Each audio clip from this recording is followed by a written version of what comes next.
Have you ever read Psalm 91? Many a times I meet people that tell me, I read that psalm every day. Every day in the morning when I rise up, I read Psalm 91 because it's my psalm for protection.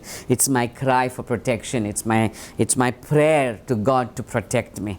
But how many of us do know that Psalm 91 is not just a psalm that you read or pray for protection, but it goes much beyond that. It challenges you to live a life in God. The Psalm 91 challenges us to move into a deeper walk with God. It's not just about reading a few words. It's not just about reading about the protection and praying for protection. It's much more than that. The psalmist in Psalm 91 puts forth before us a desire to move into a deeper walk with God. And let us understand today, when you look at Psalm 91, you will read amazing promises. How the angels are going to protect you, how thousands are going to fall around you, but you will only look upon it. You will be delivered, how you will be covered. Amazing promises. But the question that comes is, for whom is this promise? Is it for somebody who reads it? Is it for somebody who prays this? Or is it for somebody much more than that?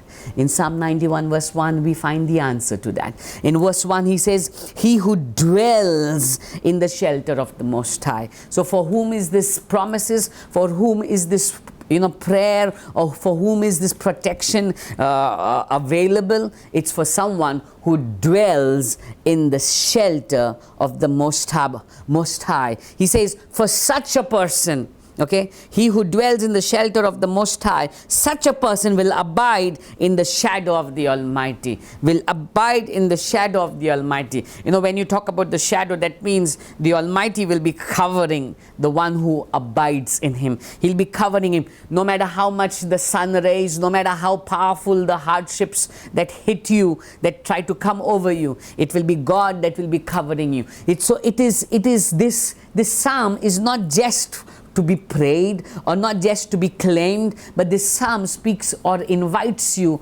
into a deeper walk with God. He who dwells in the shelter of the Most High, or he who abides in the secret place of the Most High. When you think about what is the secret place of the Most High, it's the Holy of Holies. It's the very presence of God. It was in the Old Testament, it was that one place that nobody else could go except the high priest. Only the high priest, because that was the dwelling place of God. So today when we talk about the secret place of the Most High, what we are talking about is the presence of God. So he who abides in the presence of God, he who is connected to the presence of God, he who is connected to God, for such a person this promise is, this psalm is. So it's not just about praying the psalm, it's about living the psalm. And what do we need to live? We need to yearn to live in the presence of God, yearn to be connected to God. When you look into the same psalm, Psalm 91 verse 9, we will find,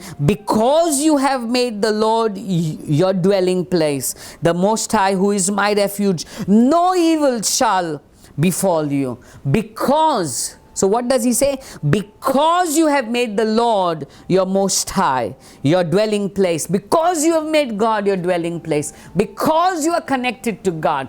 Because you are entwined in God. He says, no evil shall be allowed to befall you. Today I want to encourage you. It's not just about reading the psalm. It's about living the psalm. And what does the psalmist want to encourage you? To get closer to God, to move into intimacy with God, to be connected to God, to dwell in God. If you dwell in Him, I tell you, you will never be disappointed. He will cover you. He will protect you. He will lead you. He will see that nothing will harm you. He will not allow anything to come over you.